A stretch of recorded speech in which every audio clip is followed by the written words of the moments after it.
Good morning to all. Shri Balaji education group के online platform पे आप सभी का स्वागत है। आज की थॉट ऑफ द डे है कि सक्सेस क्या है। सक्सेस की सबसे खास बात यह है कि वो मेहनत करने वालों पर फिदा हो जाती है। जो सक्सेस की सबसे खास बात यह है कि वो मेहनत करने वालों पे फिदा हो जाती है। अगर आपको सक्सेस होना है तो हमेशा मेहनत करते रहना चाहिए। तो आज का टॉपिक है एमएसएन का हाइपरकैलिमिया। हाइपरकैलिमिया क्या होता है?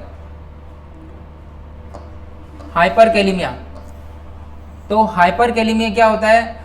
जब बॉडी के अंदर यानी ब्लड के अंदर पोटेशियम का लेवल अगर बढ़ जाता है, पोटेशियम का लेवल बढ़ जाता है तो उसे क्या कहते हैं? हाइपरकैलिमिया कहते हैं।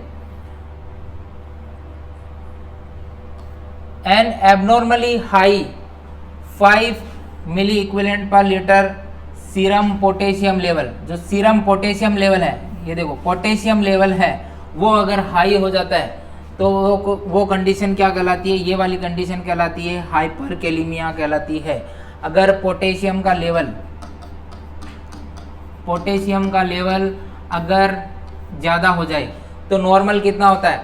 तो सबसे पहले नॉर्मल होता है पोटेशियम का जो नॉर्मल लेवल होता है वो होता है 3.5 से 4.5 मिली इक्विवेलेंट पर लीटर के करीब नॉर्मल होता है। लेकिन अगर ये 5 मिली इक्विवेलेंट से ऊपर हो जाए तो वो क्या कहलाता है? हाइपरकैलिमिया कहलाता है। और अगर ये 3.5 से कम हो जाए तो वो कहलाता है हाइपोकैलिमिया।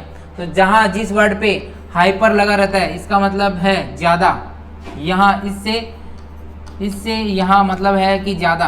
तो यहाँ पोटेशियम का लेवल नॉर्मल से ज़्यादा हो जाए तो उसे हाइपरकैलिमिया कहते हैं। The normal serum potassium value is 3.5 milli equivalent. तो नॉर्मल जो होती है वो 3.5, यहाँ पे बताया 3.5 to 4.5 milli equivalent per litre, ये नॉर्मल रेंज होती है। तो इससे अगर ज़्यादा हो जाए तो वो हाइपरकैलिमिया कहलाता है। Excessive increase in serum potassium level can also lead heart attack. अगर ज़्यादा सीरम पोटेशियम लेवल अगर हाई होता है तो वो क्या कर सकता है? हार्ट अटैक कोज कर सकता है। वो अगर पोटेशियम लेवल अगर ब्लड में बढ़ता जाता है तो वो क्या कर सकता है? हार्ट अटैक ला सकता है। इसलिए सीरम पोटेशियम लेवल को कंट्रोल करना चाहिए। Potassium is essential for muscles. किसके लिए इम्पोर्टेंट है? जरूरी है मसल्स के लिए, न्यूरॉन्स के लिए और हार्ट फंक्शन के लिए। जो हार्ट के फंक्शन है यानी जो दिल के कार्य है, हृदय के कार्य हैं, उनके लिए इसका बहुत ही इम्पोर्टेंट रोल है, play an important role. Potassium is essential, बहुत ज़रूरी है मसल्स के लिए, न्यूरॉन्स के लिए और हार्ट फंक्शन के लिए। हार्ट को कार्य करने के लिए क्या ज़रूरी है? पोटेशियम बहुत ज़्यादा ज़रूरी है।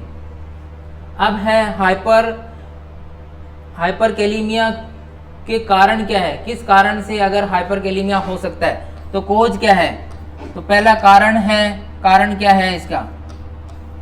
कारण है the potassium level is the blood increase in the following condition. In condition में क्या हो सकता है? पोटेशियम लेवल ज़्यादा हो सकता है, इसका मतलब है। तो डिक्रीज इन एडिनोकोर्टिकल हार्मोन। अगर एडिनोकोर्टिकल हार्मोन कम हो जाता है तो उसके कारण पोटेशियम का लेवल क्या हो जाता है? पोटेशियम का लेवल इंक्रीज हो जाता है, बढ़ जाता है।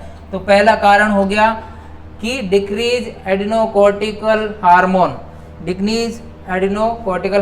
उसके बाद में सेकंड कारण है इन्फेक्शन। बॉडी के अंदर कहीं भी इन्फेक्शन हो गया, संक्रमण हो गया तो उसकी वजह से भी क्या हो सकता है?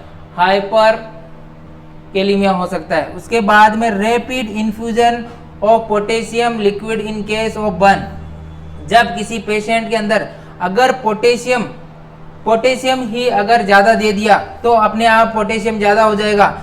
जैसे बर्न के केस में जले हुए पेशेंट, बर्न वाला पेशेंट होता है, उसको अगर पोटेशियम देते हैं और पोटेशियम अगर आपने ज़्यादा दे दिया आईवी के थ्रू तो उसके अंदर पोटेशियम का लेवल ज़्यादा हो जाएगा।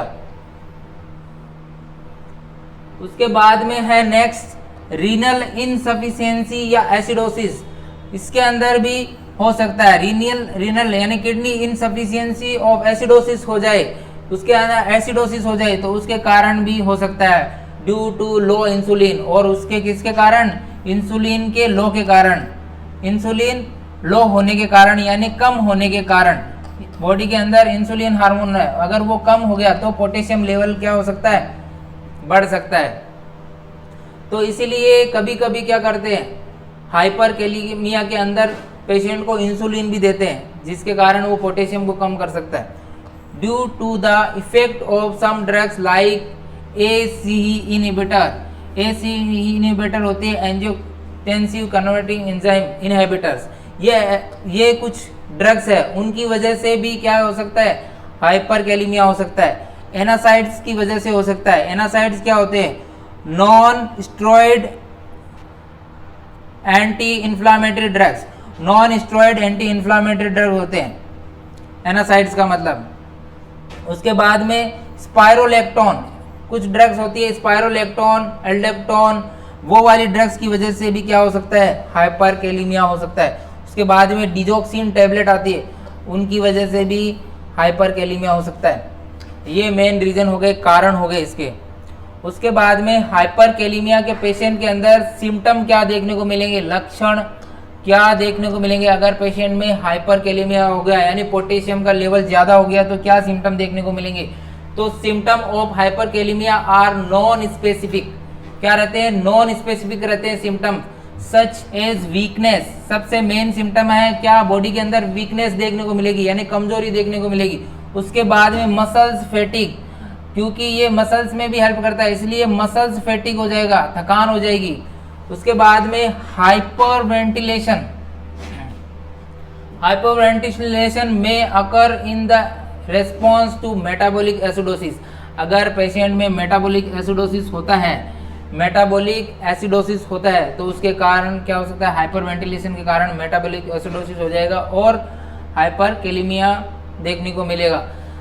सम symptom of hyper kalaemia appear in patient when the potassium level is greater than 7 mg/dl, अगर 7 mg मिली इक्विवेलेंट पर लीटर से भी ज़्यादा हो जाए तो कुछ ऐसे सिम्टम और देखने को मिलेंगे, कैसे, मेटाबॉलिक एसिडोसिस जैसे। The main sign of symptom of the follow, weak pulse, जो मेन साइन सिम्टम है हाइपर कैलीमिया के, जो मेन साइन सिम्टम है वो क्या है, वीक पल्स देखने को मिलेगी, वीक पल्स या थ्रेडी पल्स देखने को मिलेगी। जो मेन हाइपर कैलीमिया के सिम्टम्स हैं वो क्या देखने को मिलेगा, वीक पल्स या थ्रेडी पल्स देखने को मिलेगी। उसके बाद में सोलो ब्रीदिंग दूसरा सिम्टम है, सॉरी,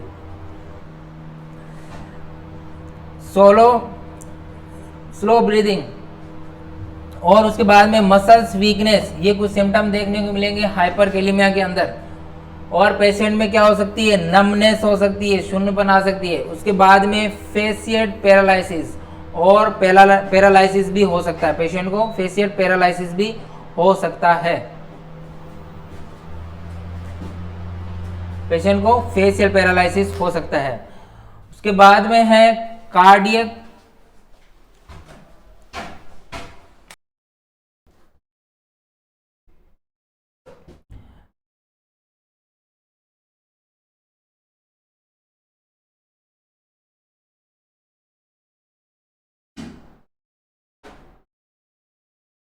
एक मिनट